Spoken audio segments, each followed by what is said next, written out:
Assalamualaikum warahmatullahi wabarakatuh. Anak-anakku, mari kita buka kegiatan pembelajaran ini dengan membaca basmalah. Bismillahirrahmanirrahim. Pada pertemuan kali ini, kita akan sama-sama membahas tentang perbuatan zina.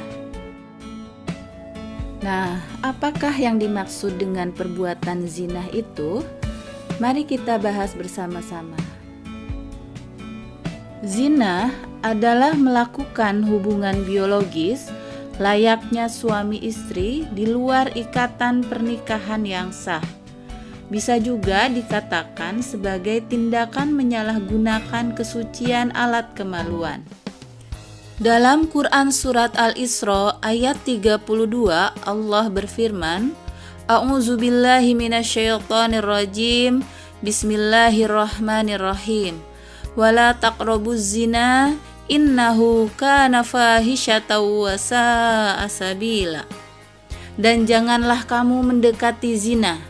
Zina itu sungguh suatu perbuatan keji dan suatu jalan yang buruk. Isi kandungan dari Quran Surat Al-Isra ayat 32 tersebut adalah yang pertama, larangan mendekati zina, yaitu semua perbuatan yang dapat mengarah kepada zina. Kemudian yang kedua, zina merupakan perbuatan keji atau kotor dan suatu perbuatan yang buruk. Yang ketiga, perbuatan zina merupakan dosa besar yang dilarang keras oleh Allah Subhanahu wa Ta'ala. Dan juga zina merupakan perbuatan yang dapat merendahkan harkat, martabat, dan kehormatan manusia. Lalu perbuatan apa sajakah yang dapat mengarah kepada zina?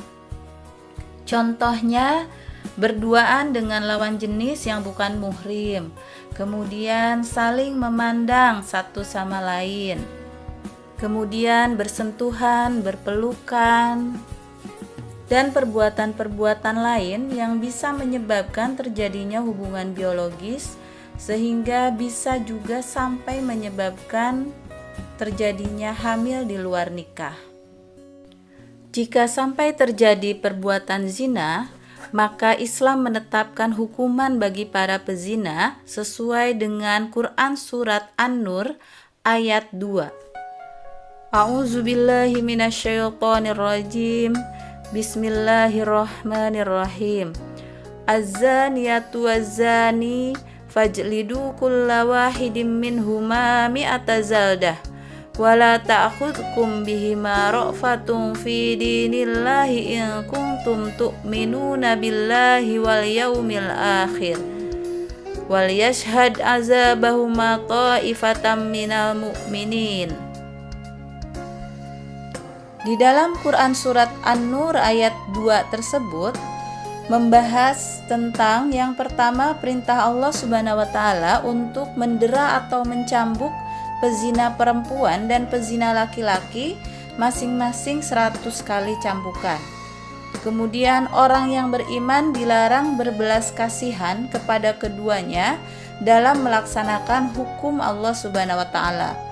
Kemudian pelaksanaan hukuman tersebut disaksikan oleh sebagian orang-orang yang beriman untuk menjadi pelajaran bagi mereka agar mereka menghindari perbuatan zina. Dilihat dari pelaku zina, maka zina dapat dibagi menjadi dua bagian, yaitu zina muhson, yaitu zina yang dilakukan oleh seorang laki-laki atau perempuan yang sudah pernah menikah. Dan yang kedua adalah zina ghairu muhson, yaitu zina yang dilakukan oleh seorang laki-laki atau perempuan yang belum pernah menikah atau masih perjaka dan gadis. Adapun hukuman bagi para pelaku zina, yaitu yang pertama, jika pelakunya sudah menikah atau disebut sebagai zina muhson, maka hukumannya dirajam atau dilempari batu sampai meninggal.